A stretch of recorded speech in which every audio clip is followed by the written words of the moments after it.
everyone, this is Tim from YourSixTech. Today in this video I'm going to show you how to re-download games or DLC on your PlayStation 4.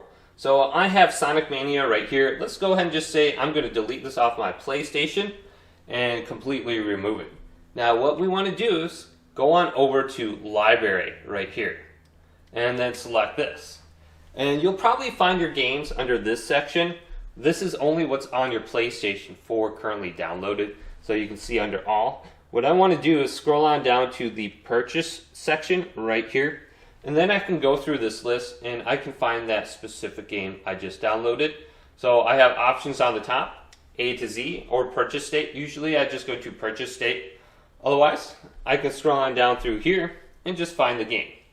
Now you do have the option to search for the game. So I'm going to go up to here and you can search your entire library. Or you can select this and you can go to specific folders, games, applications, purchase. So we can go to this section right here and then just type in the game. So let's go to Sonic Mania and I can see it popping up already. So I can press R2 and done. And here's the game I just deleted. So let's go to this. So if there's any additional DLC under here, we can scroll on down through this section right here. We go to the PlayStation Store. And we should be able to find the DLC. So here's Sonic Mania DLC. I can go ahead and grab that right here if I actually purchased this in the past. I can re-download it to my PlayStation.